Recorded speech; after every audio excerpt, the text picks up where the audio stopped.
يا أهلا بيكم في فيديو جديد. هنتكلم النهاردة على الفنانة سناء يونس. سناء يونس من الفنانات اللي كان ليهم مكانة كبيرة في المسرح والدراما. ما اتجوزتش رسم طول حياتها، وده خلى بعض الناس يفتكروا إنها عانس، لكن الحقيقة مختلفة شوية. تعالوا أحكي لكم الحكاية من البداية للنهاية. الفنانة سناء يونس اتولدت يوم 3 مارس عام 1942 في اسكندرية، وهناك بدأت علاقتها بالفن من خلال نشاطها في مسرح الجامعة. بدأت تظهر موهبتها مع الفنان فؤاد المهندس، واشتغلت معاه مسرحيات كوميدية مشهورة زي سك على بناتك وحالة حب وهالة حبيبتي.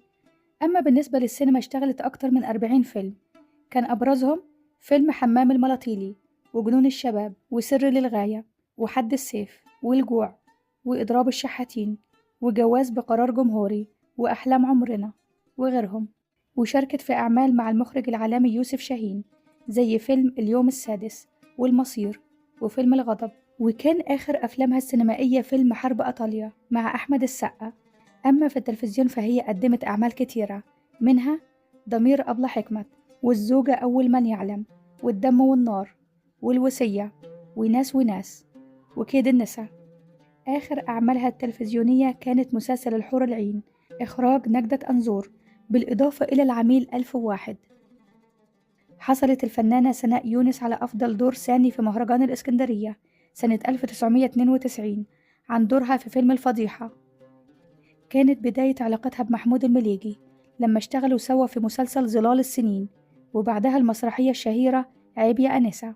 ومن هنا بدأت بينهم علاقة حب صامتة احتراما لمشاعر علوية جميل زوجة الفنان محمود المليجي. بعدها اتجوزت سناء يونس من محمود المليجي، واتفقوا إن الجواز يفضل سر للغاية، وكان الجواز في فترة السبعينات، وعاهدوا بعض إن العلاقة تفضل في الكتمان حتى بعد وفاة محمود المليجي سنة 1983.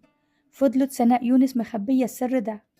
الزواج السري استمر أكتر من 10 سنين، وبعد وفاة المليجي رفضت سناء يونس إنها تمس ميراثه احتراما للعقد اللي كان بينها وبين المليجي.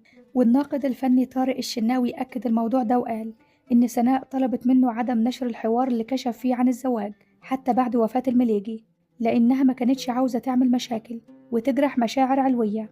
وأضاف طارق الشناوي إن سناء يونس كشفت عن تفاصيل حياتها مع المليجي، وبعد ما أنهت الحوار وقبل ما ينشر طارق الشناوي المقال اتصلت بيه سناء يونس وطلبت منه عدم النشر. وبعدها بفترة أصيبت سناء يونس بمرض السرطان، وزارها طارق الشناوي وقال لها إنه وفى بوعده وما نشرش الأسرار اللي حكت له عليها. ساعتها قالت له سناء يونس: يا ريتك ما سمعت كلامي وكنت نشرتها. توفت سناء يونس بعد معاناتها مع المرض في مستشفى كيلو بطرة بمصر الجديدة في 20 مايو عام 2006.